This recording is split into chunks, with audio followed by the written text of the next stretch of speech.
Buenas tardes con todos. Vamos a dar inicio a la conferencia Política Pública de Seguridad Alimentaria, Programas de Alimentación y Nutrición, Ecuador y Colombia.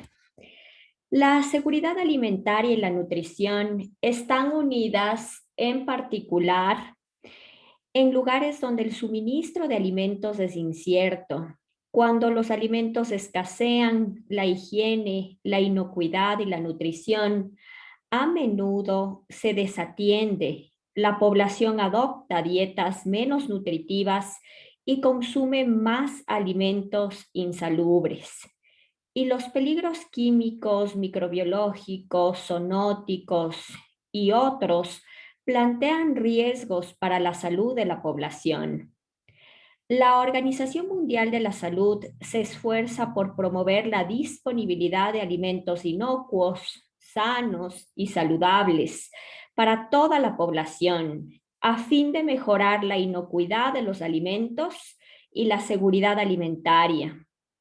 También se afana en promover la integración de la inocuidad de los alimentos en los programas y políticas de nutrición y seguridad alimentaria. Es por ello que la Escuela de Nutriología contribuye con la organización de la siguiente conferencia: Política Pública de Seguridad Alimentaria, Programas de Alimentación y Nutrición, Ecuador y Colombia, organizada en conjunto con la Universidad del SINU, Colombia. Como primer punto tenemos palabras de bienvenida por parte de los directores de las escuelas de nutrición, tanto de la Universidad Internacional del Ecuador como de la Universidad del SINU. Le voy a ceder la palabra a la doctora Julieta Robles, directora de la Escuela de Nutriología. Buenas tardes, estimados asistentes. Quiero dar la bienvenida a todos ustedes a esta conferencia de gran importancia por el tema que nos ha reunido el día de hoy. Sobre todo en la situación actual en que nos encontramos viviendo a nivel mundial por la pandemia del COVID-19. La Organización Mundial de la Salud nos dice que la seguridad alimentaria existe cuando todas las personas tienen acceso en todo momento a alimento suficiente, seguro, nutritivo para cubrir sus necesidades nutricionales y para tener que les ayude a tener una vida sana y una vida activa. Por esto esta es una obligación tanto ética como moral de todos los gobiernos y de todas las instituciones que trabajamos en nutrición y en seguridad alimentaria. Nosotros como academia debemos desempeñar un rol preponderante en el estudio, en la asesoría, en la implementación de programas que contribuyan a la seguridad alimentaria, a que todas las personas tengan seguridad alimentaria. Es por esto que la Universidad Internacional del Ecuador y la Universidad del SINU se han propuesto abrir un espacio de diálogo en varias temáticas relacionadas con la nutrición. Una de estas, la seguridad alimentaria. Queremos conversar sobre las políticas públicas, las políticas de los gobiernos que deben contribuir a la seguridad alimentaria de las personas, y también los planes y programas de ambos países que están actualmente contribuyendo a la seguridad alimentaria, y de los futuros planes y programas que deberían existir a partir de esta pandemia que ya sabemos que está perjudicando mucho a la seguridad alimentaria de los individuos, de los países. Por esto, el día de hoy hemos planificado esta conferencia y queremos darle la bienvenida a cada uno de ustedes. Esperamos que los temas tratados el día de hoy contribuyan en su formación profesional. Muchas gracias. Muchas gracias a la doctora Julieta Robles. ¿Me podrían confirmar, por favor, Patricia, si es que se encuentra aquí Olga, conectada?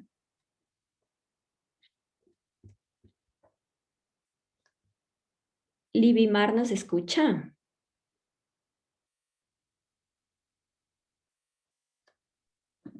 Y sí los escucho, estoy viendo si la doctora está conectada. No la veo que está conectada. Bueno, vamos a dar entonces paso a la conferencia y voy a presentar a nuestros panelistas. Nuestro primer panelista es el magíster David Guevara. Voy a comentarles un poco de su perfil profesional. Él es licenciado en Nutrición y Salud Comunitaria, posee una maestría en Salud Pública. En cuanto a su experiencia en salud pública, ha sido promotor de proyectos de educación alimentaria y nutricional para programas sociales del gobierno ecuatoriano, ha sido capacitador. Ha participado también en la capacitación para la investigación en el estudio comparativo de hábitos alimentarios en 4 comunidades de la provincia de Imbabura. Trabajó en la Secretaría de Salud del Distrito Metropolitano de Quito. Ha sido docente de salud pública y supervisor del internado rotativo en salud pública de la carrera de nutrición y salud de la Universidad Técnica del Norte. Actualmente se desempeña como docente de las asignaturas de nutrición comunitaria, epidemiología nutricional y bioestadística en la Escuela de Nutriología de la Universidad Internacional del Ecuador. David, sea usted bienvenido y le cedemos la palabra. Muy amable, gracias Karina por cederme la palabra. Una excelente tarde para todos los presentes, tanto nuestros estudiantes como también estudiantes de la Universidad del SINU y autoridades de la Universidad del SINU. Pues, bueno, en este momento en espera de que se me asigne el privilegio o la posibilidad de compartir mis diapositivas, pues también cabe mencionar la oportunidad y la organización de coordinar con estas 2 importantes instituciones académicas, tanto de Colombia como de Ecuador, para compartir nuestras experiencias y qué es lo que se hace en Colombia o qué se ha hecho en Colombia y se hace en Colombia con respecto a las políticas públicas y programas específicamente de nutrición y alimentación allá y también acá. Y alimentarnos de esas experiencias también puede ser muy productivo para nosotros tener como ejemplo también el caso colombiano, en donde es un país que tiene exigencias diferentes en cuanto a políticas públicas, porque es un país que tiene 50 millones de habitantes, que tiene más de 1.100.000 kilómetros cuadrados, que son 32 departamentos y que tiene una biodiversidad geográfica, biológica muy similar acá, pero con una extensión de territorio mucho más grande. Además que, por ejemplo, tiene, no sé cómo, por ejemplo, en Colombia pueden acceder los programas nutricionales a lugares tan recónditos como tiene en ciertas partes, por ejemplo, en la Amazonía, con los departamentos del Caquetá, de Putumayo, del Amazonas, de la Guainía. Entonces, eso también estamos a la expectativa para ver qué se hace en Colombia y por ende, pues en este caso, pues yo también voy a socializar lo de nuestro país de Ecuador allá para los estudiantes colombianos. Entonces, no sé si creo que ya puedo, entonces voy a compartir pantalla. Sí, de una vez voy a preparar mi diapositiva para tenerla lista.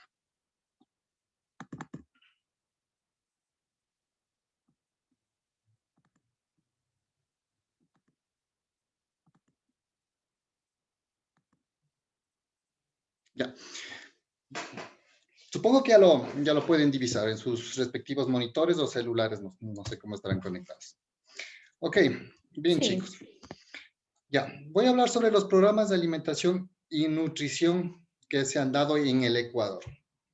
Antes de abordar, quiero introducir con ciertas características en cuanto a cómo ha sido esta situación acá en nuestro país.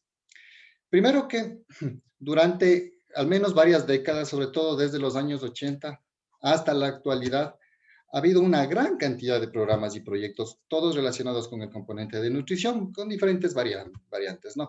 Siempre para atender los principales problemas que nos ha azotado, al menos aquí el país, que ha sido la desnutrición crónica y actualmente también una doble carga de malnutrición que también incluye al sobrepeso y a la obesidad, relacionados con el componente de nutrición. Ha habido como lo vamos a ver, gran cantidad de programas y proyectos, pero van a darse cuenta que la gran mayoría de ellos ya no están vigentes y en conclusión es como que ha habido muchos proyectos que se han lanzado con bombos y platillos y que han desaparecido en el tiempo sin mucho éxito, ¿no? Pero también ha habido programas que han sido emblemáticos y que han tenido cierto alcance social y cierta mejora. Lamento decir que han sido en su minoría.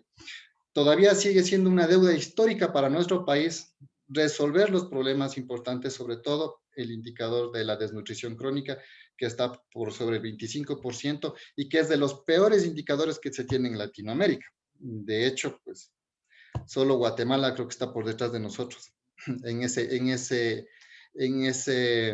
esa cola de ese ranking mal visto, digamos, porque la desnutrición crónica es un problema que acae con consecuencias graves a nivel socioeconómico de diferentes aristas. Listo. Entonces, dicho esto, en función al tiempo no se puede ver todos los programas y proyectos, pero sí voy a rescatar los más importantes que han representado al Ecuador en lo largo de algunas décadas. Tanto los que estuvieron, ya no están vigentes, y pues también los que están vigentes actualmente. Dicho esto, también es importante empezar mostrándoles un diagnóstico de la situación del Ecuador. Acá, aproximadamente 1.670.000 niños y niños menores de 5 años tenemos en cuanto a población. Perdón que interrumpa, como yo estoy ahorita como coanfitrión, entonces están en la sala de espera. Entonces, no sé Sí, si... ya les estoy admitiendo, tranquilo. Chévere, gracias. Entonces pensé que esa responsabilidad solo recaía en mí. Perfecto, ya. Entonces, esa más o menos es la población de niños menores de 5 años que tenemos acá en el Ecuador, 1.670.000. Menciono esto porque se van a dar cuenta que la gran mayoría de proyectos y programas que se han dado en el Ecuador, sobre todo nos vamos a centrar en los programas que son de más alcance, han dado prioridad a este grupo, por la desnutrición crónica y por esos malos indicadores que tenemos. También ha incluido otro tipo de grupos vulnerables, como madres embarazadas y adultos mayores y personas con capacidades especiales. Regresando a esta línea, 1 de cada 10 ecuatorianos son niñas y niños menores de 5 años. Entonces, aproximadamente eso sería el 10% de la población total del Ecuador, corresponde a ese dato que acabé de mencionar. Este es interesante, dice, 3 de cada 10 hogares ecuatorianos tiene al menos una niña o un niño menor de 5 años. Sabemos que al menos en Latinoamérica, pues por densidad demográfica, tenemos una gran cantidad en la población con respecto a esto, pues en las edades menores, ¿no? Desnutrición y malnutrición. Aquí van los datos que estaba mencionando. Dice, la desnutrición crónica infantil es un fenómeno generalizado en el Ecuador. 1 de cada 4 niños y niñas ecuatorianos menores de 5 años tiene desnutrición crónica. Por eso es que es como la cuarta parte. Yo había dicho, específicamente es el 25,9% de desnutrición crónica que tenemos acá en el Ecuador. Menciona que 3 de cada 10 niños y niñas de hogares más pobres del Ecuador tienen desnutrición crónica infantil. 5 de cada 10 niños y niñas indígenas tienen desnutrición crónica. Entonces, con esto quiero mencionar que, sobre todo, en donde más azota la desnutrición crónica acá en el Ecuador es en la población indígena. Sobre todo está centrado acá en el Ecuador en la sierra centro del país. Es decir, en las provincias de Chimborazo, de Bolívar, de Tungurahua, de Cañar, del Cotopaxi. Dice, 1 de cada 10 niños y niñas tienen sobrepeso y obesidad. Entonces, también es ese problema ahora en nuestro país. Ya estamos teniendo también esa doble carga de malnutrición, que también por el otro lado, pues también tenemos sobrepeso y obesidad. Vamos con datos con respecto a la mortalidad materna infantil. Dice que el 39,7% de cada 100.000 nacidos vivos en cuanto a la tasa de mortalidad materna, perdón. La tasa es de 39,7 por cada 100.000 nacidos vivos. En cuanto a mortalidad neonatal, tenemos 5,6 por cada 1.000 niños nacidos vivos y la tasa de mortalidad infantil para el primer año de vida es de 9,1 por cada 1.000 nacidos vivos. Entonces, tenemos una tasa de mortalidad infantil también elevada, ¿no? 9,1 por cada 1.000 nacidos vivos es un indicador alarmante. Hay que considerar ese punto de vista. En cuanto a la mortalidad en la niñez para menores de 5 años es de 11,3 por cada 1.000 nacidos vivos. También un dato duro para acá en el Ecuador. Y bueno, tenemos otro tipo de datos que, bueno, ya no tienen relación tan directa, por ejemplo, con el tema de nutrición, pero pueden verlo ahí, el tema de la violencia y el tema de enfermedades diarreicas agudas y de enfermedades respiratorias. Como pueden ver aquí, también son problemas de salud pública importantes. Listo. Ahora bien, en esta gráfica, bueno, está en letra pequeñita.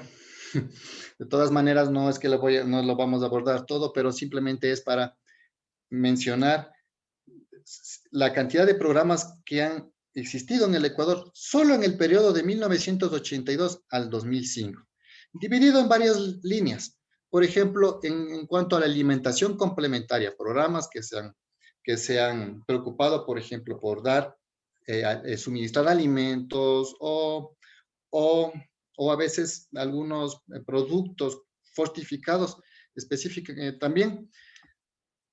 Ha existido algunos programas. Casi todos los que están aquí prácticamente ya no están vigentes.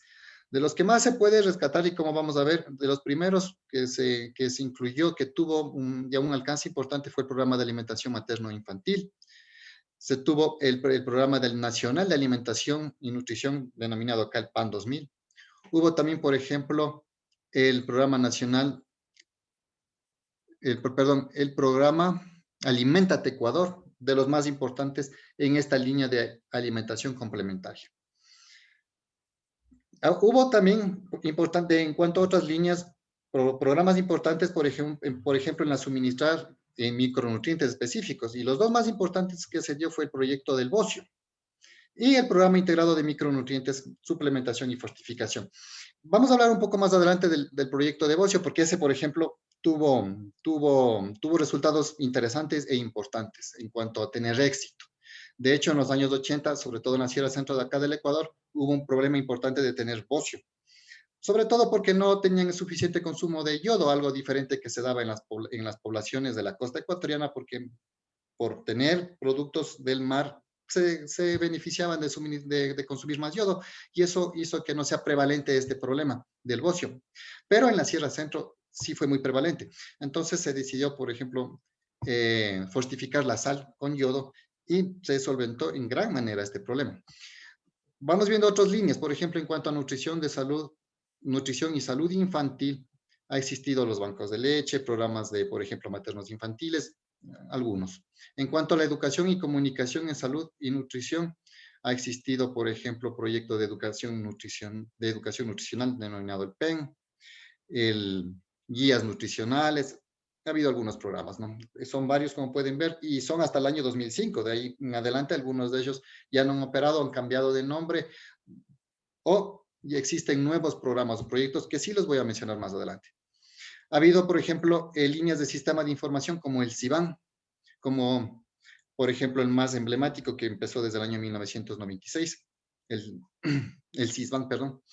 Y también sistemas de coordinación intersectorial y de financiamiento, por ejemplo, los que se mencionan aquí, el Comité Nacional de Nutrición, el Fondo Nacional de Nutrición Infantil o la Comisión Nacional de Alimentación. Luego, esto está hasta el periodo 2005. Luego también han existido nuevos proyectos y programas, como los mencioné. Ese fue un primer alcance de tantas intervenciones que ha habido en el Ecuador, no todas con éxito, como había mencionado al principio, ¿no? Pero vamos a ver los más emblemáticos. Empecemos con este. Principal, este es el Programa Nacional de Alimentación y Nutrición PAN 2000. Surgió aproximadamente a fines del año 99 como respuesta a muchos de los problemas que no se pudo solucionar en la década, sobre todo de los 80 y 90. Y nació, por ejemplo, de ese proyecto o ese programa que decíamos, el programa de complementación alimentaria que manejaba el Ministerio de Salud Pública. Luego cambió de nombre a PAN 2000. Y cambió también de estrategia. ¿Qué es lo que se daba en este PAN 2000? Acá se les daba, había dos productos muy importantes, mi papilla y mi bebida. Era un cereal en manera de papilla para dar alimentación complementaria a los niños a partir de los 6 meses, y una bebida que consumían las madres en estado en periodo de lactancia, para mejorar su calidad nutricional. porque eran fortificados con varios nutrientes, sobre todo con los más importantes, hierro, calcio, etcétera, para estas etapas. Cabe mencionar que aunque tuvo una vigencia como de 10 años, hasta el año 2010, y se terminó mi papilla y mi bebida, y se cambió a otra estrategia denominado Chispas, que es un producto que eran sobrecitos y que tenía micronutrientes que fortificaban las comidas sin que los niños se den cuenta. Entonces, esos sobrecitos les ponían en las comidas porque eran insaboros, incoloros, no se percibían, y así como que de manera de engaño los niños fortificaban su alimentación diaria. Entonces, tuvo varios ciclos de cómo se suministraba por periodos. Cabe mencionar que también, tanto como fue en anterioridad, en este PAN 2000, con mi papilla y mi bebida, y después que cambió esto de las chispas, solo había un inconveniente, que solo se les daba a las madres que acudían a las unidades de salud a atenderse a los controles, pero no se hacía visitas domiciliarias, es decir, quien no iba a las unidades de salud no se beneficiaban de estos productos. Se pensó también en estrategias como para motivar a que acudan a los centros de salud, por ejemplo, con incentivos económicos, por un lado, ¿no? Luego de eso, también a partir de esta experiencia, nació un proyecto, ¿no? Parte de este programa, que se denominó el Desnutrición Cero acá en el Ecuador. Pero solo tuvo vigencia 3 años, el 2011, 2012 y 2013. Y también desapareció este proyecto de Desnutrición Cero. Cabe recalcar que solo atendía a 303 parroquias del Ecuador, las cuales eran las que se identificó como de mayor riesgo por el tema de desnutrición. Luego, otro programa emblemático que se dio en el Ecuador, después de que prácticamente perdió fuerza mencionado, tomó la bandera el programa Aliméntate Ecuador. Ya no bajo la rectoría del Ministerio de Salud Pública, quien ejerce la rectoría máxima en salud acá en el Ecuador, sino la tomó el Ministerio de Inclusión Económica y Social, un ministerio que se encarga de las políticas públicas y del cuidado y protección de los grupos más vulnerables, como niños menores de 5 años, adultos mayores, por ejemplo. Entonces, nació este programa Aliméntate Ecuador en el año 2004, a partir de su precedente, que fue el del Programa de Alimentación para el Desarrollo Comunitario, PRADE, del 2002. Pues cambió de nombre luego a este Programa Aliméntate Ecuador, para tener mayor amplitud en cuanto a la intervención, porque en el PRADE solo se encargaba de comedores comunitarios. Entonces dijeron, no, la prioridad ya más bien son los niños menores de entre 3 a 5 años y personas con capacidades especiales, adultos mayores que estén en quintiles de pobreza. Entonces nació el programa Aliméntate Ecuador. Ahora bien, este programa Aliméntate Ecuador, para determinar quiénes eran las personas que tenían que ser beneficiarios, se valieron de un sistema de identificación de programas sociales denominado el CELVEN, el cual se utiliza para determinar quién debe recibir el bono. Acá hay un bono solidario que es una cantidad de dinero X que se les da a las familias en estado de vulnerabilidad. Esa base de datos se utilizó también para el programa Aliméntate Ecuador, solo que hubo un inconveniente de subregistro, sobre todo a los niños de 3 a 5 años, es decir, muchos que tenían que recibir esos beneficios se quedaron afuera y no los recibieron, por ejemplo. Eso fue uno de los inconvenientes.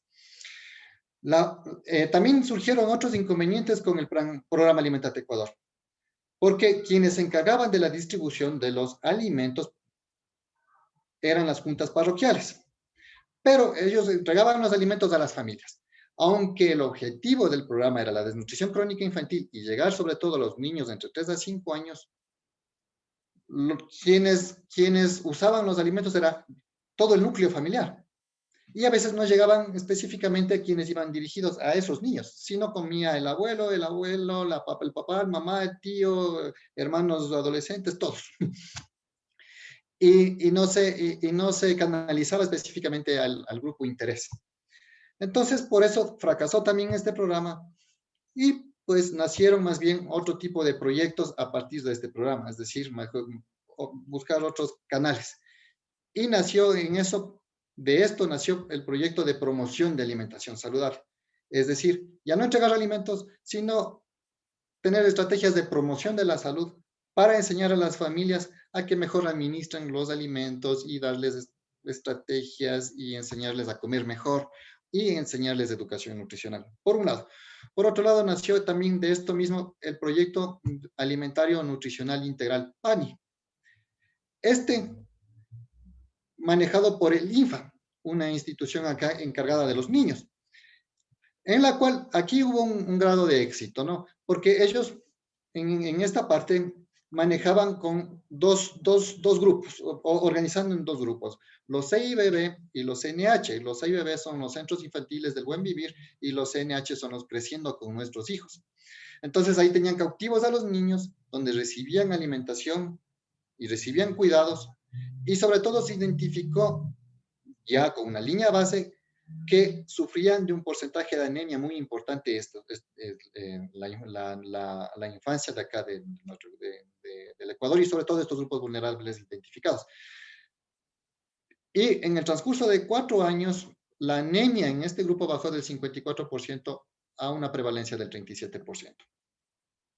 Y también se atendió a los adultos mayores con un proyecto de atención integral al adulto mayor. Luego vino otro proyecto, un programa más bien, un programa emblemático en el cual es de los que hemos hablado, que es el que está todavía vigente acá en el país. Y es el programa Acción Nutrición. Este se valió ya más bien de un actuar coordinado y multisectorial, sobre todo de ministerios, para coordinar el desarrollo social íntegro. Entonces, quien maneja este es el Ministerio Coordinador de Desarrollo Social, el MCDS, este programa de Acción Nutrición. ¿Y cuáles son los actores de este programa? Es el Ministerio de Salud Pública, obviamente porque es el rector de la salud de acá del Ecuador, es el Ministerio de Inclusión Económica y Social, obviamente porque maneja los grupos vulnerables que había mencionado, es el Ministerio de Educación y Cultura, porque ciertos programas se articulaban con el Ministerio de Educación y Cultura. Por ejemplo, tenemos acá el de los bares escolares, que rige la venta y la distribución de los alimentos dentro de las instituciones educativas. Y también otros programas, por ejemplo, el programa de alimentación escolar, en donde los niños en la escuela reciben ciertos productos como leches, galletas, todos fortificados. Entonces, como involucra a las instituciones educativas, pues por ende el Ministerio de Educación y Cultura se articula a este programa de Acción Nutrición. El MAGAF, que es el Ministerio de Agricultura, Ganadería, Acuacultura y Pesca, acá en el Ecuador, por obvias razones, pues tiene un componente muy importante de seguridad alimentaria en participación ellos, ¿no? Por el tema de la ganadería, de la agricultura, etc. Y el MIDUBI, que es el Ministerio de Desarrollo de Urbano y de Vivienda. Porque si las familias no tienen una vivienda adecuada, no tienen servicios básicos como agua potable, por ejemplo, entonces no se va a solucionar eficazmente el problema de desnutrición, ¿no? Puede usted dar alimentos, puede fortificar, puede enseñar, pero ¿qué tal si el agua está contaminada? Va a haber problemas parasitarios y por ende va a mancillar los objetivos nutricionales. Entonces también se incluye el MIDUBI para garantizar una infraestructura sanitaria mejor, tanto de agua potable, de vivienda, etcétera, de todo ese tipo de infraestructura. Entonces, por eso se llama programa de acción nutrición, que involucra a varios actores. Se centró en 27 cantones vulnerables del Ecuador. Cabe mencionar que esto nació previamente de otro programa que se le denominó Intervención Nutricional Territorial Integral, el INTI. Luego cambió el nombre a Programación Nutrición. ¿Cuáles son las estrategias de este programa? Tiene actividades de promoción de la lactancia materna, obviamente por las bondades que tiene la lactancia materna. La atención especial a la desnutrición crónica y anemia en niños, o sea, es una deuda que todavía sigue acá. Y obviamente tiene que atenderse ese problema de la desnutrición crónica, también de la anemia. También se encarga del asesoramiento en temas de salud y provisión de servicios, de provisión de agua segura, mejoramiento de piso en las viviendas. Hay muchas viviendas, sobre todo en la sierra centro de acá, que tienen piso de tierra. Y la población objetivo adicional es la incorporación a la red estatal de protección social. Listo, entonces aquí resume un poco lo que he mencionado y espero que se pueda divisar bien este gráfico porque es muy interesante. En este gráfico podemos ver, primero, el primer diagnóstico que tuvimos aquí de desnutrición en el Ecuador fue con la encuesta nacional de salud hecha en el año de 1986, en donde la desnutrición crónica en el Ecuador era del 42,2%. Luego, aquí están las principales intervenciones que se ha dado en la línea del tiempo. Por ejemplo, el programa de alimentación complementaria materno-infantil en el año 93. Luego vino el programa integrado para el control de las deficiencias de micronutrientes en el 95, el CIBAN en el 96. Y tenemos una evaluación en el Ecuador ya en el año 99 con la encuesta de calidad de vida que se hizo en el año 1999 y en donde votó el dato de que el Ecuador está en el 31,7% de desnutrición crónica. Es decir, muy probablemente estas intervenciones en los años 90 mejoraron la desnutrición crónica en casi 9 puntos porcentuales, comparando con el dato que teníamos según la encuesta nacional de salud del año 86. Luego, pues, viene este programa emblemático que fue el programa de alimentación escolar, justamente estuvo aquí también lo del PAN 2000 que hablamos, viene el Aliméntate Ecuador que hablábamos del 2004, y aquí se hace otro diagnóstico en la encuesta en The Mind del 2004, en donde se menciona que la desnutrición crónica del Ecuador está en el 29%, y que muy probablemente estos programas ayudaron a que se disminuya en 2,7% la desnutrición crónica. Luego tenemos la nueva encuesta de calidad de vida en el año 2006, que le diagnostica al Ecuador en el 25,8% la desnutrición crónica, y desde ahí ha venido una especie de meseta a pesar de las intervenciones, en donde no se ha mejorado, no se ha vuelto a mejorar el indicador de desnutrición crónica, a pesar de que ha habido programas, como pueden ver aquí, a pesar de que ha habido dinero incluso, pero nos hemos mantenido en esa estabilidad en desnutrición crónica. Con los programas con este INTI que les mencionaba, con la desnutrición cero, que duró apenas 3 años, y el siguiente diagnóstico que tuvo el Ecuador fue la Encuesta Nacional de Salud y Nutrición, la ENSANUD, en el 2012, en donde pues nos dejó en el 25,3% la desnutrición crónica, es decir, casi nada de mejora. Y aparte, esta encuesta, la ENSANUD, también evaluó el sobrepeso y la obesidad, en el que nos situó en el 29,9%, y en la nueva encuesta de calidad de vida que se dio en el 2014, lo que demostró es que subió el sobrepeso y obesidad en el Ecuador y disminuyó un poco la desnutrición crónica, seguramente motivada por la estrategia Acción Nutrición, que es el proyecto emblemático que tenemos ya en la actualidad. Y ahora, pues, lo que estamos ya prácticamente con los datos más frescos es la ENSANUD del 2018, que nos va a decir, esto está en el proceso de publicación, nos va a mencionar cuál es la situación de nutrición en el Ecuador. Bueno, para avanzar brevemente en función y respecto al tiempo, voy a mencionar así de manera muy rápida otras estrategias que han nacido aquí en el Ecuador. Y una de estas es la estrategia, por ejemplo, la de los bares escolares. ¿Qué es esto del bar escolar acá? Primero, que está articulado por 3 instituciones: el Ministerio de Salud Pública, el AXA y el Ministerio de Educación, que es el Comité de Bares Escolares. ¿Por qué estas 3 instituciones? Porque obviamente el rector, que tiene que ser el Ministerio de Salud Pública, pues, y es una de sus responsabilidades, tiene que estar presente, pero también la Agencia Reguladora del Control y Vigilancia Sanitaria, porque son parte de los que rigen qué productos son los que se expenden en los bares de las instituciones educativas de los chicos. Y al hablar de instituciones educativas, por ende, pues le incluye al Ministerio de Educación. Entonces, lo que se trata, ya obviando un poco los artículos y todo lo demás, es controlar el expendio, ¿no? Primero, cuestiones de bioseguridad sanitaria también, de cierta manera, del expendio, es decir, que que tengan los sitios seguros, limpios, el piso, quienes expenden pongan guantes, malla en la cabeza, mandil, que tengan limpio las superficies, etcétera, ¿no? Que cumplan con todos los protocolos. Luego de eso, que no tengan alimentos, por ejemplo, con la semaforización de color rojo. Acá tenemos esa política del semáforo nutricional, donde nos advierten qué alimentos tienen alto contenido de grasas, azúcares y sal.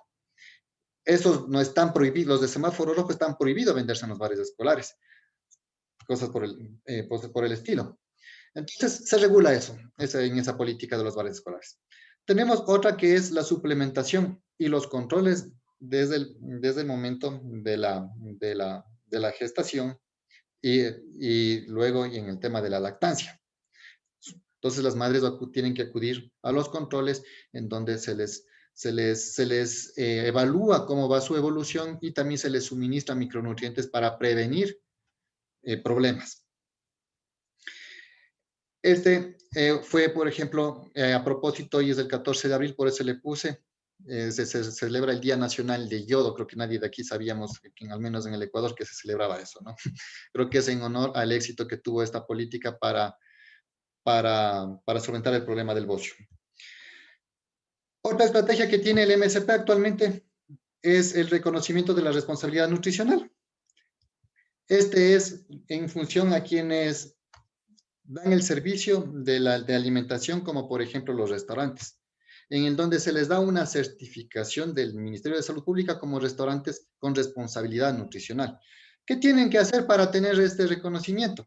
Por ejemplo, tienen que ofrecer opciones estrictamente de vegetales o que se les dé en más cantidad, ofrecer agua para el consumo humano y no tanto bebidas, por ejemplo, que tengan azúcar o que sean carbonatadas. Es más, por ejemplo, se les dice que quiten o escondan los aleros, etcétera, o las salsas para evitar la tentación de que los usuarios tengan que poner o agregando sus platos. Tienen que tener menús más saludables. Tienen que, por ejemplo, no dar regalos ni premiar, por ejemplo, promoción 2x1, cosas por el estilo de alimentos como los que se encuentran en esta gráfica, ni ofertar, por ejemplo, opciones que tengan que ver con alto contenido de grasa, de azúcares, de fritos, etc. Y se les da un reconocimiento, así como más o menos está en la gráfica. Entonces, es una manera de motivar también para que quienes ofrecen estos servicios de alimentación tengan opciones saludables para los usuarios que tengan un poco más de responsabilidad con respecto a este tema. Eso es todo en cuanto a mi intervención. Pues hay que dejarse algunos minutos pues para las preguntas y luego pues viene la otra parte pues de Colombia.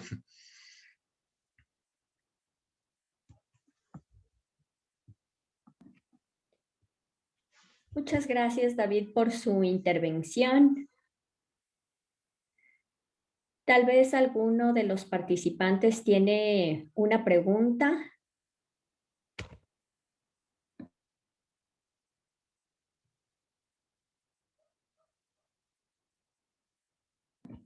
No, me parece que no tienen preguntas, David. Entonces, ¿puede dejar de compartir la pantalla para presentar a Patricia? Muchas gracias. Gracias. Nuestra próxima conferenciante es Patricia Vuelvas Castellar, nutricionista dietista, magíster en seguridad alimentaria y nutrición, con experiencia en el área de salud pública, 16 años de experiencia. Ha desempeñado los siguientes cargos: nutricionista dietista del programa de nutrición del Departamento Administrativo Distrital de Salud de Cartagena. Se ha desempeñado como docente de la Universidad del Sinú en el área de nutrición pública y ha sido también consejera en lactancia materna. Patricia, sea usted bienvenida. Bueno, muchísimas gracias por la invitación y por esta interacción de conocimientos que estamos brindando en el día de hoy. Vamos entonces a dar inicio. ¿Me permite compartir la pantalla? ¿Sí? ¿Ya tengo ya el privilegio? Sí.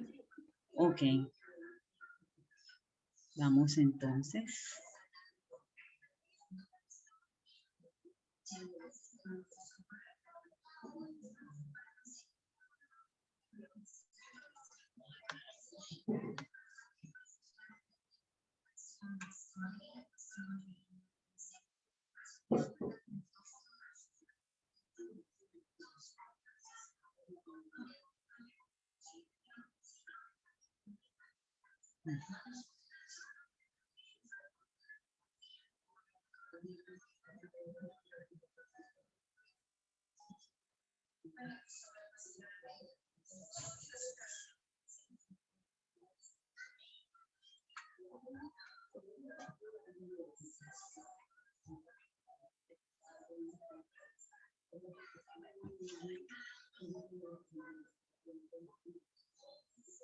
Un momento, no. Tengo problemas acá para abrirla acá. Un momentico. ¿Me permiten?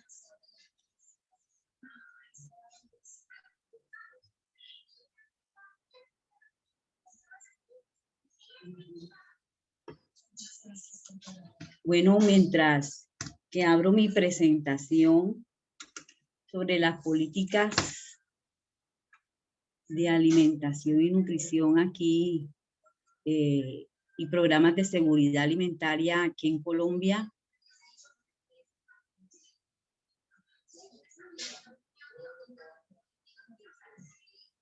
Como apertura, ya creo que están viendo, ¿cierto? Las políticas y programas de seguridad alimentaria y nutricional aquí en Colombia, como un preámbulo, les hablo un poquito que estas políticas aquí en Colombia se da como un resultado de un proceso en cuanto a la participación y concertación entre las entidades desde el nivel nacional, al igual que departamental y municipal, ¿verdad? Con la interacción de organizaciones civiles, organismos internacionales, universidades y también gremios, entre otros. Y por lo tanto, se constituye una política de Estado. Nosotros hablamos de una política pública, viene siendo una política de Estado, enmarcada en el Plan Nacional de Desarrollo y se refuerza por los compromisos adquiridos en la Cumbre Mundial sobre la Alimentación que se dio o inició en 1996 para el cumplimiento más que todo de los objetivos del desarrollo del milenio en su momento, ¿cierto? Viene siendo uno de las características de la política aquí en Colombia, con una participación intersectorial que se da.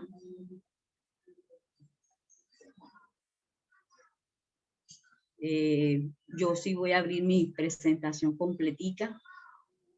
Entonces, partimos del concepto de lo que es seguridad alimentaria y nutricional.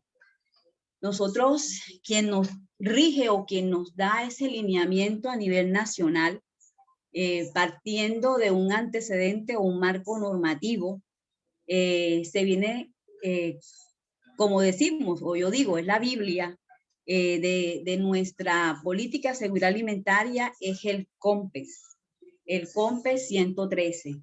Este COMPES define a la seguridad alimentaria y nutricional como la disponibilidad, el acceso y el consumo oportuno y permanente de los mismos en cuanto a cantidad, calidad, inocuidad por parte de todas las personas, bajo condiciones que permitan una adecuada utilización biológica para llevar una vida saludable y activa, ¿verdad? Nuestro COMPES ¿qué significa COMPES? Es un Consejo Nacional de Políticas Económicas y Social que brinda las directrices a nivel nacional viene siendo el marco normativo que regula nuestra política nacional de seguridad alimentaria y nutricional aquí en Colombia, en la cual es integradora. Mire que más adelante les voy a hablar sobre los ejes de la seguridad alimentaria, y aquí los integra en este concepto, ¿verdad? Nos está hablando de un concepto que pone en manifestación todas esas personas que tienen acceso suficiente, adecuado y oportuno a esos alimentos, ¿verdad? Entonces, contextualizándolos a ustedes, ellos tienen unas líneas, o tenemos unas líneas de acciones en cuanto al suministro de alimentos y desarrollo de mercados, los impulsos en cuanto a las formas asociativas y acceso a los factores productivos, ¿verdad? En cuanto a la garantía de accesos de los alimentos en nuestro territorio, a nivel municipal, a nivel local, a nivel departamental. Y otra de las características de esta línea es la protección de la salud y la nutrición. Tenemos un componente fuerte con relación a la protección de la salud y la nutrición en cuanto a la promoción y la práctica de la lactancia materna, a la alimentación complementaria, al suministro de micronutrientes, como una de las estrategias que van direccionadas a nuestra población más vulnerable, que más adelante vamos a definir cuál es nuestra población.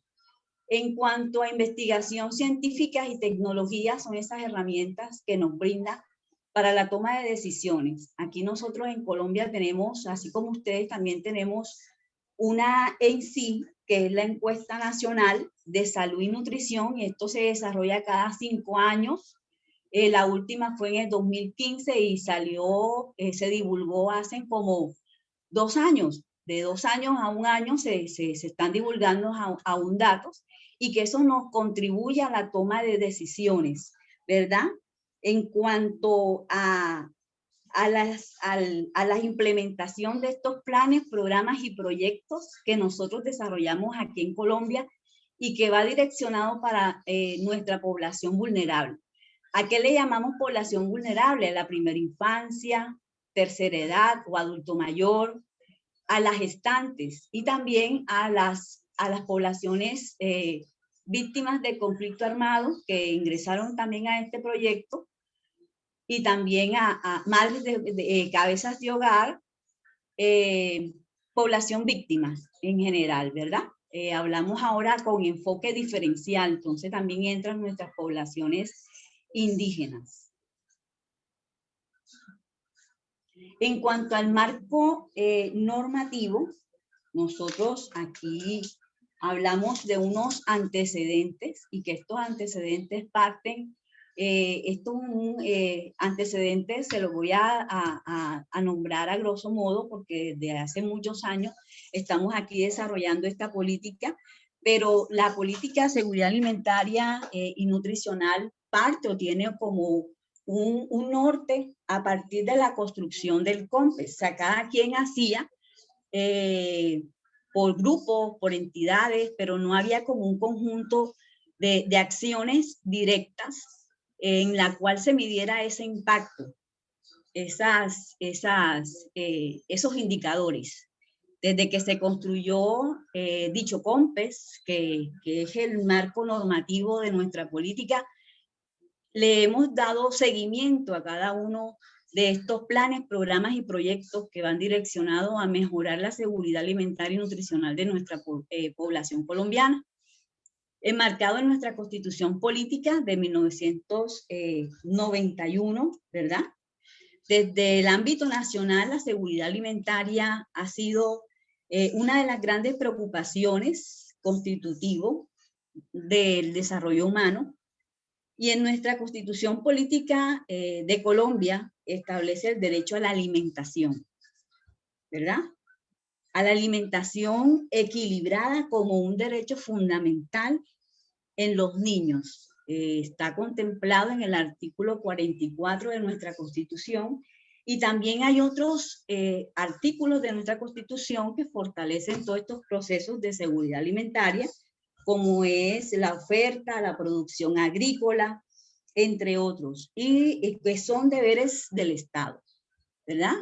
Velar por la familia, por la sociedad, por los derechos colectivos, y no solamente por suministro de alimento, también por la salud y el saneamiento ambiental, porque interrelacionamos esto con los determinantes sociales de la salud. Luego se dio el COMPES, del cual le estoy hablando, que es el Consejo Nacional de estas políticas, y establece lo que es la CISAM. Dice que contará con un observatorio de seguridad alimentaria y nutricional que va a propiciar esa medición y la estandarización de esos indicadores en el ámbito local, regional, a través de un decreto, el 2055 de 2009, se crea la CISAM. Más adelante le voy a hablar un poquitico de las funciones, porque es un poco extensas esas funciones, la cual tiene a cargo la coordinación y el seguimiento a las políticas nacionales de seguridad alimentaria, ¿verdad? Nuestra población. Bueno, vamos a continuar. Luego, en ese orden, en el 2009 se da o se crea la ley 1355, que es la ley de obesidad, en el 2009, en el cual se define como la obesidad una enfermedad, ¿verdad? Y las enfermedades crónicas no transmisibles asociadas a esta como una prioridad en cuanto a la salud pública, y se adoptan medidas para el control, la atención y la prevención, ¿verdad? Luego se da uno de los avances, uno de los grandes hitos, el programa Caribe sin Hambre, en el 2011. ¿En qué consiste este programa Caribe sin Hambre? Esta es una declaratoria sobre los compromisos alimentarios y nutricional para el Caribe colombiano. Nosotros estamos enmarcados, estamos dentro del Caribe, ¿verdad? Hay unos departamentos, está Bolívar, está el Atlántico, está la Guajira, que yo creo que eso es muy conocida a nivel mundial por el alto nivel de desnutrición que tienen estas poblaciones indígenas, ¿verdad? Entre otras. Entonces, lo que busca es implementar estrategias denominado dentro de ese plan de desarrollo Caribe sin Hambre, que es para fin de promover una política regional, ¿verdad? Para reducir esas brechas de hambre y de pobreza que existe en nuestro territorio o en nuestra región Caribe, que aún está vigente. Luego se da un Plan Nacional de Seguridad Alimentaria y Nutricional dentro del 2012 a 2019, en la cual se direccionan o se desarrollan unos objetivos, unas metas, unas estrategias y unas acciones propuestos por el Estado colombiano en el marco de la corresponsabilidad con la sociedad civil. O sea, no solamente involucramos al Estado, sino también a nuestra sociedad, a nuestra comunidad, para ese empoderamiento de los programas. En la ley 1753, aquí por la cual se pide el Plan Nacional de Desarrollo 2014-2018, todo por un nuevo país. Luego se da en el año de 2012 a 2021, que llega hasta este año, es una resolución, la 1841, por la cual el Ministerio de Salud y Protección Social adopta el Plan Decenal de Salud Pública 2012-2021. Esta Plan Decenal de Salud Pública, nosotros tenemos un componente muy fuerte. Estamos localizados o hay visibilizado con la dimensión de seguridad alimentaria y nutricional. Y tenemos que realizar unas estrategias, implementar unas estrategias a nivel del territorio que nos impacte en nuestra comunidad a través de los programas que direcciona el sector salud. ¿Ya? Aquí todos participamos. Más adelante les presento también las instituciones que participan en estas acciones. Como les dije, la CISAN es la Comisión Intersectorial de Seguridad Alimentaria y Nutricional, la cual se creó con el decreto 55, que les comenté, y tiene entre sus funciones la coordinación de la Política Nacional de Seguridad Alimentaria en cuanto a la concertación entre los diferentes agentes de las mismas, la elaboración de los planes nacionales de seguridad alimentaria, concertar el Plan Nacional de Seguridad Alimentaria sobre la base de la línea de las políticas establecidas en este documento COMPES, articular el Plan Nacional de Seguridad Alimentaria con las diferentes políticas que se desarrollan en el país, ¿cierto? Así como son las políticas de biocombustibles, medidas sanitarias, fitosanitarias y comerciales. Promover el desarrollo y la implementación del Plan Nacional de Seguridad Alimentaria en las entidades territoriales, como les comenté, a nivel de los territorios, coordinar el proceso de la inclusión de los nuevos programas y proyectos que requieren dicha política, promover los mecanismos de cooperación entre entidades nacionales e internacionales en materias relacionadas con la seguridad alimentaria, todo lo que es comercio, todo lo que es ese intercambio también de productos. Apoyar el mejoramiento de las capacidades institucionales en cuanto a la seguridad alimentaria, promover esos mecanismos de seguimiento, evaluación e intercambio de experiencias de seguridad alimentaria también, y promover la creación del Observatorio de Seguridad Alimentaria. Es otra de las grandes propuestas que tiene, y aquí en cuanto al observatorio, nos apoya la Universidad de Antioquia en este proceso. Aprobar el plan de trabajo de las secretarías técnicas y expedir sus propios reglamentos y demás funciones que sean propias de la naturaleza. O sea, tiene un gran fuerte esta comisión intersectorial. Estas son las entidades que hacen parte de la seguridad alimentaria y nutricional.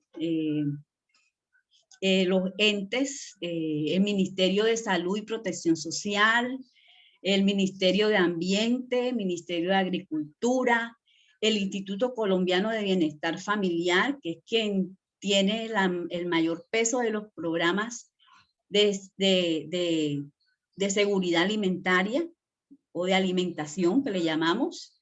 Está Ministerio de Educación, Ministerio de Comercio, el Departamento Nacional de Planeación, y también nosotros hacemos, hay un miembro de la Asociación Colombiana de Facultades de Nutrición designado por la Junta Directiva, ¿verdad? La Asociación Colombiana de Facultades de Nutrición y Dietética, lo que le llamamos ACOFANUS, también hace parte de la mesa. Entonces, estos son los entes que participan, o las entidades que participan. Tenemos unos ejes de la seguridad alimentaria y están articulados en cuanto a la disponibilidad de alimentos, el acceso, el consumo, el aprovechamiento biológico de los alimentos, y tenemos un eje transversal a todas estas dimensiones, que es la calidad e inocuidad de los alimentos. Entonces, así es que estamos nosotros en la parte políticamente o estratégicamente direccionado en nuestra política de alimentación y nutrición, ¿verdad? Entonces, ahora le doy paso a mi compañera Libimar, que les va a hablar un poco sobre los programas de seguridad alimentaria y nutricional que manejamos aquí en Colombia, que aún están vigentes. Adelante, Libimar. Muchas gracias, doctora Patricia Vuelvas. Voy a presentar a Libimar.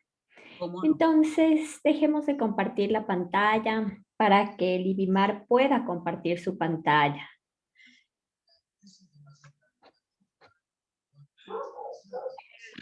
Doctora Karina, la presentación es una sola. Es una sola, ya, no hay problema. Entonces, nuestra siguiente conferenciante es la nutricionista dietista Libimar Díaz. Ella es magíster en salud pública con experiencia en el área de nutrición pública 10 años. Su cargo actual es docente de la Universidad del Sinú en el área de nutrición pública. Libimar, te damos la palabra. Bueno, muchas gracias. Darle la bienvenida nuevamente a todos los docentes de esta alianza con la universidad y a los estudiantes participantes de ambas universidades. Siguiendo con la línea de la temática propuesta para la clase del día de hoy, pues vamos a hablar un poco de los programas de seguridad alimentaria y nutricional que dan respuesta a esa política que nos acabó de socializar la profesora Patricia.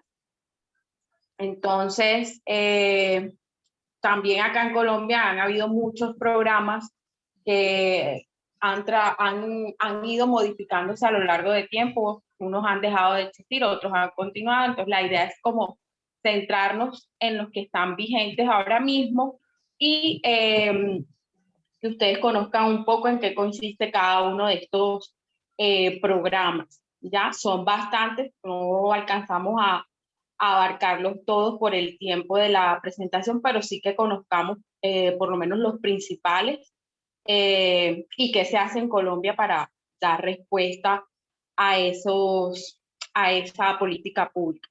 Entonces, dentro de los programas que vamos a revisar, tenemos el programa de alimentación escolar, que también en la parte ecuatoriana lo mencionaron, y pues no solamente se maneja acá en Colombia, sino en otros países también. Tenemos la atención integral en la primera infancia. Aquí vamos a mirar un poco la política de atención integral a la primera infancia, que a partir de esta surgen como varias modalidades de atención que también tienen un componente nutricional que dan respuesta a la parte de seguridad alimentaria y nutricional en el país. Y está liderada por el ICBF, institución que la docente Patricia mencionó anteriormente. Tenemos el Programa Mundial de Alimentos, que si bien es un programa a nivel internacional, pues hay unas alianzas, o se han creado unas alianzas en Colombia con este programa, pues para dar también respuesta a esa comunidad en condición de vulnerabilidad. La siguiente, bueno. Con el tema de la emergencia sanitaria y preocupados también por la seguridad alimentaria, nosotros tenemos un país con un alto porcentaje de población en condiciones de vulnerabilidad. La profesora Patricia también los mencionaba, el doctor David también los mencionaba, que pues es la población vulnerable o la población priorizada para toda esta atención de seguridad alimentaria y nutricional. Pues tenemos lo que son los niños menores de 5 años, mujeres gestantes, población adulta mayor, personas víctimas del conflicto armado. Entonces, esa población en condición de vulnerabilidad siempre la hemos tenido. Con el tema de la emergencia sanitaria, pues aumentaba aún más la inseguridad alimentaria de estas familias que normalmente presentaban una inseguridad alimentaria. Entonces, a partir de ahí, hay unos programas que vienen trabajando desde hace tiempo y también algunos que han surgido por el tema de la pandemia como para garantizar o mitigar ese impacto en la seguridad alimentaria de las familias colombianas en condición de vulnerabilidad. Entonces, dentro de esos programas tenemos el ingreso solidario, devolución del IVA, subsidio del desempleo, Colombia Mayor y Familias en Acción. Hay muchos más, sin embargo, traje estos acá en mención porque pues son los de mayor impacto actualmente, que vienen con trascendencia, o las medidas que se tomaron recientemente, como les dije, para tratar de mitigar en la medida de lo posible el impacto sobre la seguridad alimentaria de las familias colombianas.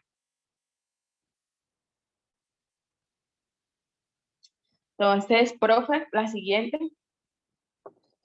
Bueno, acá tenemos dentro de esos programas mencionados anteriormente el programa de alimentación escolar. El objetivo de este programa es contribuir a la permanencia de los estudiantes al sistema escolar y aportar durante la jornada escolar macronutrientes y micronutrientes en los porcentajes que se definan para cada modalidad de atención.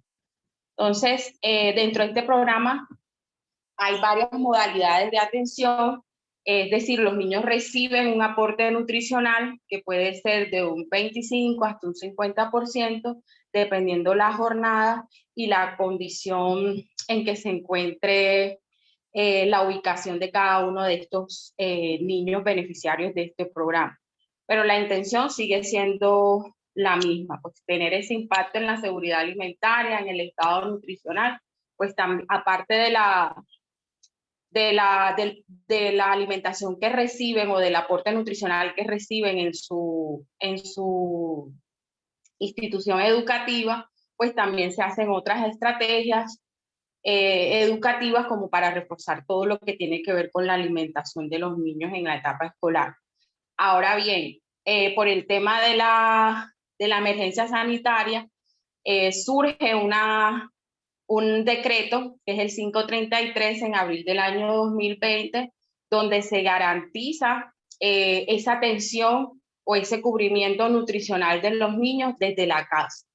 Entonces, actualmente tenemos a la mayoría de las instituciones educativas trabajando de manera virtual y la idea es que estos niños pues se les siga garantizando ese aporte nutricional, como se mencionó anteriormente, pues para tener un impacto en todo lo que tiene que ver con la seguridad alimentaria y nutricional de esta población. Bueno, ¿quiénes son los beneficiarios de este programa? Los niños en condición de vulnerabilidad que están en todo el territorio colombiano, registrados en el sistema de matrícula CIMAP, financiados con recursos del Sistema General de Participaciones. O sea, todas las instituciones públicas tienen un número de cupos, esto está distribuido en todo el territorio nacional y de hecho con el programa de alimentación escolar hemos tenido muchos inconvenientes en el país por el tema de la administración de los recursos, el inicio tardío de los programas, porque se supone que deben iniciar una vez inicie el calendario académico y muchas veces en el país hemos tenido muchos problemas con este programa porque no se inicia desde el principio. A veces hemos iniciado acciones con este programa en algunas regiones del país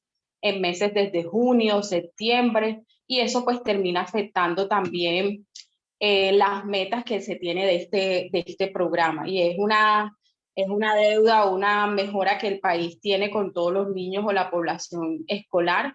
Sin embargo, se han hecho acciones como para tratar de mejorar eso y que los términos de contratación o de atención pues sean una vez inicie el calendario escolar. Entonces, con el tema de la pandemia o de la emergencia sanitaria se han priorizado estas atenciones y que los niños reciban este porcentaje de macronutrientes y micronutrientes en sus casas. La siguiente, por favor. Bueno, en lo que tiene que ver con primera infancia, en el país se vienen generando acciones desde hace muchísimos años, desde que se creó el Instituto Colombiano de Bienestar Familiar, que es la entidad que se encarga como de atender o de garantizar la protección integral de las familias colombianas. Entonces, dentro de las atenciones de la primera infancia, en el país hay una política vigente, la cual se estableció con la ley 1804 de 2016. Y esta, pues, establece una política de Estado, esta ley, donde lo que se hace o se sientan las bases conceptuales, técnicas y de gestión para garantizar la atención integral de la primera infancia. Entonces, dentro de esta política, los beneficiarios, ¿quiénes son? pues los niños y niñas menores de 6 años, entre 0 y 5 años, 11 meses, 29 días, y las madres gestantes.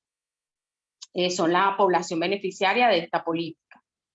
Entonces, dentro de esta política, la siguiente, hay unas modalidades de atención. Que para la primera infancia, dentro de estas modalidades de atención, ¿qué se busca? Garantizar esa atención integral que los niños y niñas requieren para un desarrollo y crecimiento adecuado. Dentro de esas atenciones está el componente de salud y nutrición, que si bien hace parte de esta política de primera infancia, también da respuesta a lo que es la seguridad alimentaria y nutricional en este grupo poblacional, menores de 5 años, que como lo mencionábamos anteriormente, es un grupo en condición de vulnerabilidad priorizado por el Estado para las atenciones. Entonces, dentro de estas modalidades de atención, simplemente se ofrecen los servicios de atención integral, que no solamente incluye la parte nutricional, sino psicológica, pedagógica y otra serie de atenciones, también para garantizar la atención integral. Y en cada una de ellas, la parte nutricional pues tiene un componente importante, que es garantizar ese aporte nutricional para mitigar el impacto en la seguridad alimentaria nutricional, y hay unos seguimientos nutricionales que también se hacen para evaluar cómo está el estado nutricional de estos niños beneficiarios de esta población, porque al igual que en Ecuador, esta población pues presenta como esa doble carga nutricional, tanto por desnutrición como por sobrepeso y obesidad. Actualmente tenemos esas dos condiciones en nuestra población de primera infancia. Entonces, digamos que a partir de estos programas impactamos en el estado nutricional y en la seguridad alimentaria de nuestros niños y niñas.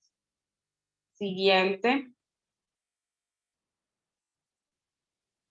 Bueno, ahora, hay unos criterios también de quienes pueden ser beneficiarios de estos programas de atención de la primera infancia. Entonces, estos criterios los establece el ICBF o Bienestar Familiar, que es la entidad a nivel nacional, que como lo mencioné anteriormente, regula todo lo que tiene que ver con la atención de las familias colombianas, y en este caso particular de la primera infancia, que hace parte pues, de los grupos de atención del bienestar familiar. Entonces, ellos establecen unos criterios para que esa población sea beneficiaria.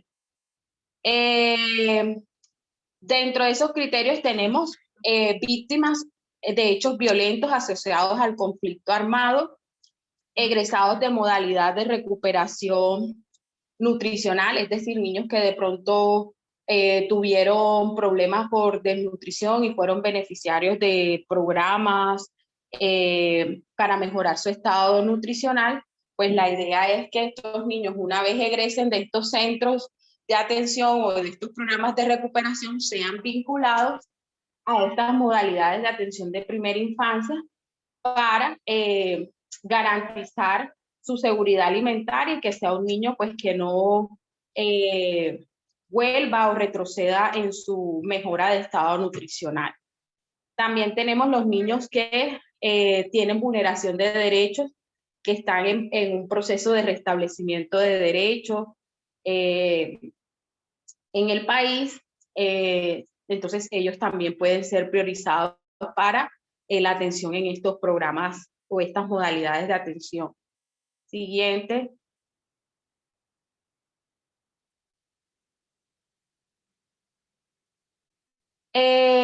Acá tenemos pertenecientes a familias de pobreza extrema.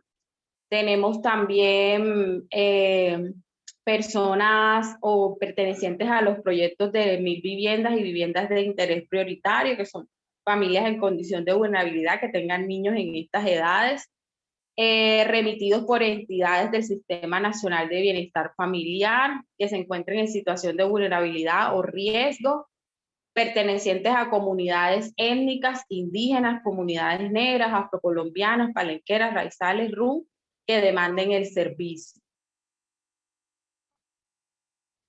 Personas con discapacidad que cumplan al menos con uno de los criterios de priorización, es decir, cualquiera de los anteriores. Pertenecientes a hogares cuyo puntaje SISBEN, Sistema de Información de Potencia de Usuarios, sea igual o inferior a los puntos de cortes definidos en la primera infancia. Entonces acá el SISBEN lo que nos hace es como categorizar a las familias en esas condiciones de vulnerabilidad. Actualmente tenemos una categorización de A y B, que son las familias en pobreza extrema o en riesgo de pobreza. Entonces, esa categorización nos sirve también para que estas familias que tengan niños entre estas edades y estén categorizadas en esos grupos puedan ser beneficiarios sus niños y niñas o mujeres gestantes en estos programas de atención. Y perteneciente a los proyectos de vivienda. Listo. Entonces, bueno, la siguiente, profe. Dentro de los programas de atención o de respuesta, también tenemos el Programa Mundial de Alimentos, que lo había mencionado. Este es un programa a nivel internacional que tiene una atención anual cerca de 90 millones de personas en todo el mundo. Con Colombia se hizo una alianza el año pasado para la población de La Guajira, que mencionaba anteriormente también la profesora Patricia, de algunas regiones, algunas comunidades, para garantizar o mitigar el impacto de la emergencia sanitaria en la situación alimentaria y nutricional de estas familias. La siguiente, profe. Bueno, acá también vamos a mirar a grosso modo lo que son los programas de apoyo económico por el Estado colombiano. Hay unos que ya vienen funcionando desde hace varios años y hay otros que surgieron también, como lo mencionaba ahorita, para dar respuesta a la emergencia sanitaria y que la seguridad alimentaria y nutricional no se viera tan afectada en estas familias en condición de vulnerabilidad. Pues acá muchas de estas familias viven de actividades diarias o de ingresos diarios, y por el tema de las cuarentenas que hubo por tiempos progresivos o cierres de algunas actividades comerciales, pues no tenían ingresos y había que buscar como la manera de garantizar o de asegurarles de algún modo el ingreso a estas familias. Entonces, bueno, dentro de esos programas de apoyo tenemos lo que es el ingreso solidario, perdón. Es un esquema mediante el cual se entrega una transferencia monetaria a favor de los hogares en situación de pobreza y vulnerabilidad. ¿Qué tiene de diferente este ingreso solidario? Que se prioriza a las familias que no están beneficiadas, que no son beneficiarias de otros programas. ¿Por qué? Porque acá hay programas de primera infancia, los de familias en acción, que ahorita lo vamos a ver, los de adulto mayor. Entonces a estas poblaciones se les estaba garantizando sus recursos durante la pandemia. Entonces el ingreso solidario surge para esos que no estaban beneficiados de ningún programa y que también estaban en condición de vulnerabilidad porque perdieron sus empleos, y bueno, ahí se tuvo eso. También otro programa que surgió por el tema de la pandemia fue la devolución del IVA. Esto también fue una medida de apoyo económico para las familias en condición de vulnerabilidad y que tenían pues unos ingresos insuficientes o no tenían ingresos, y lo que hacía era que se les hacía una consignación o ellos podían reclamar un bono cada 2 meses con la devolución del IVA. Entonces, se les daba también como se les da un aporte cada mes o cada 2 meses, con una cifra pues económica. Listo. El siguiente. Bueno, el subsidio del desempleo también fue otro programa que surgió para aquellas personas que perdieron su empleo por la emergencia sanitaria.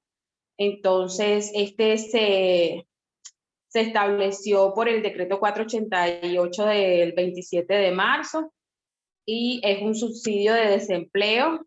Se hace a través de las cajas de compensación de todas esas personas con salarios, salarios pues categorizados entre A y B, y a través de las cajas de compensación se les hacía como una consignación mensual durante X periodo de tiempo. ¿Ya?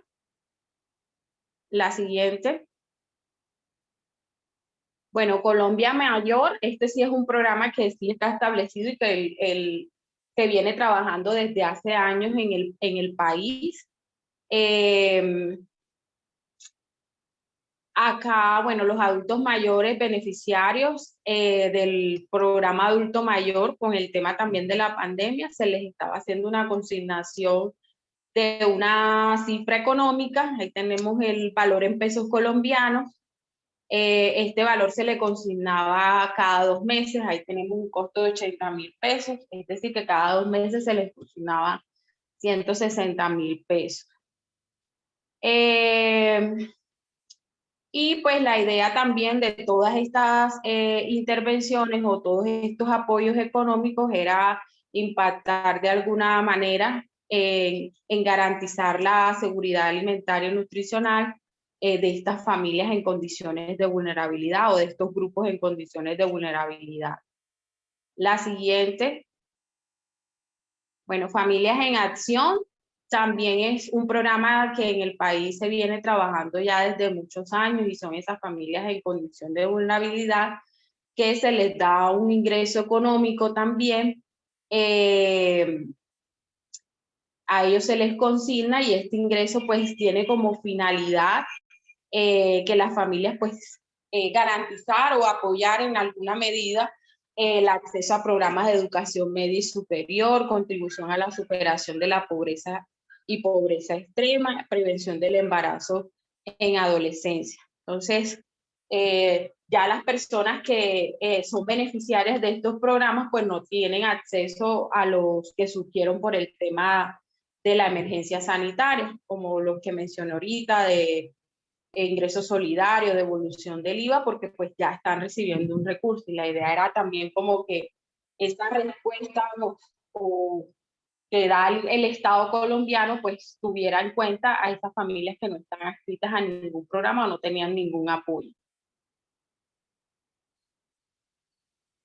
Entonces, bueno, así como a grandes rasgos es un poquito lo que se está haciendo en el país o se viene haciendo en el país desde años atrás y también por el tema de la emergencia sanitaria en acción con lo que tiene que ver con la política alimentaria, con la política de seguridad alimentaria y nutricional. Entonces, no sé si tienen alguna pregunta. Muchísimas gracias, doctora. Los participantes pueden intervenir en este momento si tienen alguna pregunta para los panelistas. Bueno, si me permiten, yo quisiera intervenir. Bueno, es muy conocido pues que Colombia ha tenido un problema importante en cuanto a una guerra civil, nacida desde la muerte de Gaitán, casi por 50 años, hasta que aconteció la firma de la paz en septiembre del 2016. ¿Qué pasó con respecto a las políticas en cuanto a la facilidad de intervención en los territorios en los que eran controlados por las FARC a partir de la firma de la paz en el 2016? ¿Y qué problemas tienen en intervenir en zonas que todavía está controlada por el ELN en la zona norte de Colombia?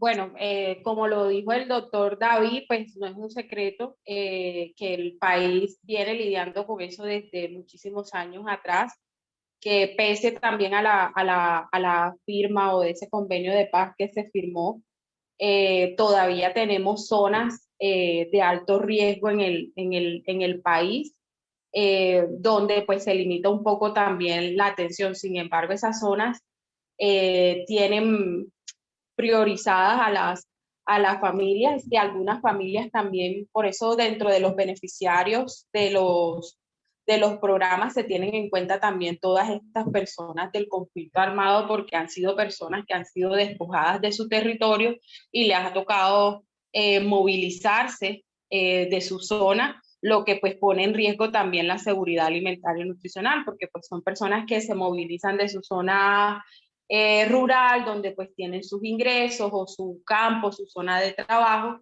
y al movilizarse pues se ven afectados su seguridad alimentaria, sus ingresos, su condición de salud.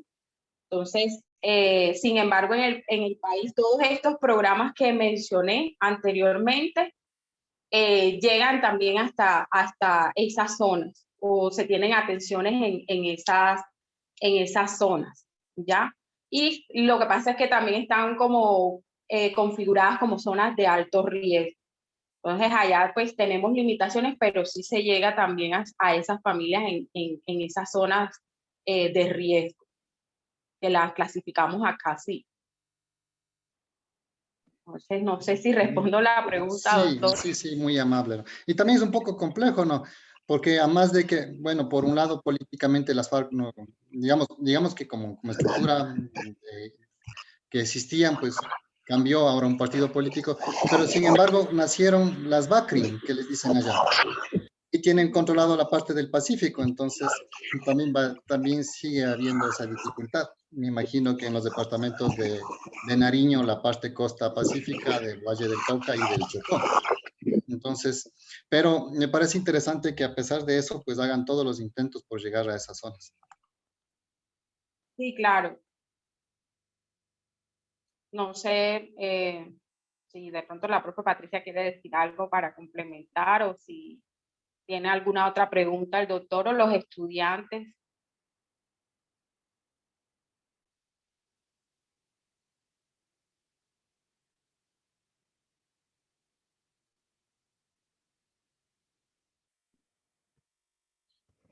¿Tenemos alguna otra pregunta por parte de los participantes?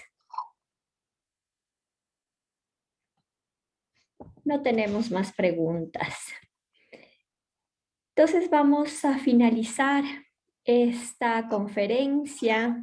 Primero queremos agradecer a nuestros panelistas, agradecer a los docentes y estudiantes de la Universidad del Sinú, de la Universidad Internacional del Ecuador, y recordarles que el hambre perpetúa la pobreza al impedir que las personas desarrollen sus potencialidades y contribuyan al progreso de sus sociedades.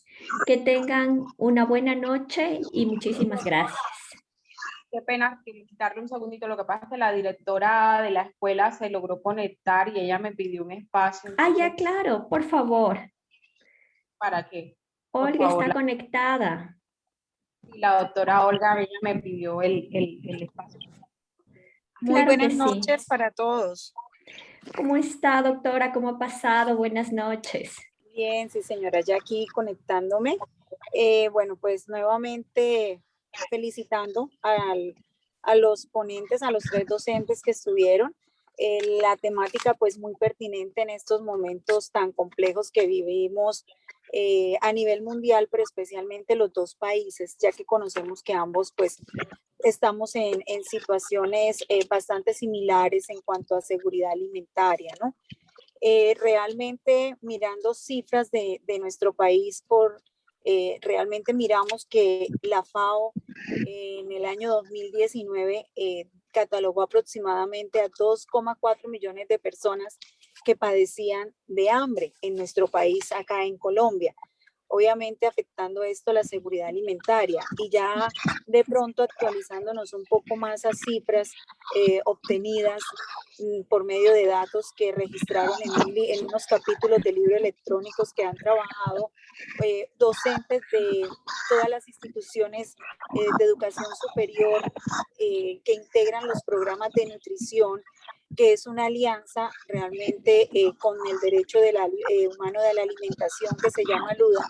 Ellos publican que el desempleo aumentó en el 2020 del 12,6% al 19,8% en nuestra población colombiana. Obviamente todo esto ha generado y ha afectado mucho a toda la población más vulnerable, incrementando de una u otra manera todo lo que tiene que ver con la seguridad alimentaria y nutricional. También no podemos tampoco desconocer que la migración que hemos tenido también de parte de nuestro país vecino, pues realmente son cifras bastante elevadas de migrantes que han llegado a nuestro país y que de una u otra manera pues ha generado también un incremento en lo que podemos observar en cuanto a seguridad alimentaria con ellos. Entonces, nuestro país realmente, a pesar de tener todas las políticas que de pronto las docentes han mostrado, porque realmente menos mal pude y alcancé a estar dentro de gran parte de la ponencia. Sin embargo, el país continúa teniendo necesidades a pesar de todo lo que el gobierno de una u otra manera ha tratado de hacer. Entonces, realmente creo que ha sido muy pertinente en estos momentos este tema, porque mostramos una realidad a nuestros estudiantes y a todas las personas que están de pronto escuchando esta conferencia, porque realmente estamos viviendo tiempos bastante complejos y ya de pronto no hablamos tanto como de pronto de seguridad alimentaria, sino que ya empezamos a manifestar o a tener un tema más central, que es el derecho humano a la alimentación, pero que igual va orientado a fortalecer realmente o a robustecer realmente estas políticas para que podamos de pronto llegar a más población y de esa manera disminuir un poco todos estos índices o números que tenemos de pronto dentro de la relación de encuestas y todo lo que arrojan, los datos que arrojan cada uno de los estudios que realizamos. Entonces, como docentes, pues como docentes, como educadores, como parte de la comunidad académica,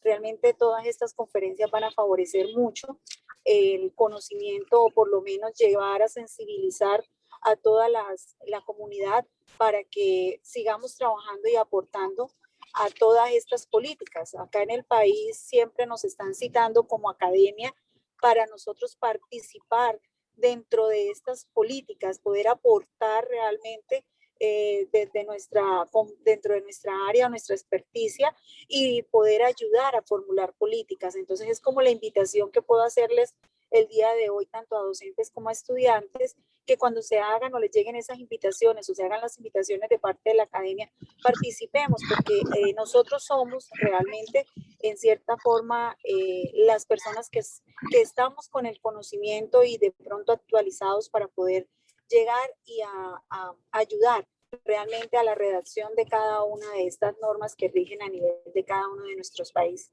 Entonces, pues muchísimas gracias por permitirme este espacio. Me disculpo pues por no haber podido ingresar al inicio, pero realmente creo que hemos realizado un apoyo mancomunado con la Universidad Internacional del Ecuador, y creo que vamos a poder seguir trabajando de la mano los dos países para poder continuar fortaleciendo toda la parte y la comunidad académica en cuanto a temas de actualidad que estamos tratando cada vez en cada una de las conferencias o ponencias o clases espejo que estamos trabajando las dos universidades. Entonces, bueno, les agradezco mucho y les deseo muy buenas noches y muchas felicitaciones a las dos universidades por las presentaciones tan impecables que hicieron el día de hoy. Muchas gracias. Muchas gracias, doctora, por su intervención. Esperamos también contar con la participación de los docentes, de estudiantes de la Universidad del SINU en próximas actividades que tenemos ya planificadas. a fin de fortalecer el convenio que tenemos y sobre todo mejorar la calidad de vida de nuestras poblaciones y también incentivar a nuestros estudiantes a que sigan investigando y a que contribuyan al mejoramiento de la parte nutricional de cada una de nuestras poblaciones. Nuevamente quiero agradecerles por estar presentes, a todos los docentes, a todos los estudiantes de ambas universidades y esperamos contar con ustedes en una próxima ocasión. Muchas gracias y que tengan una buena noche. Igualmente, muchas gracias. Buenas noches.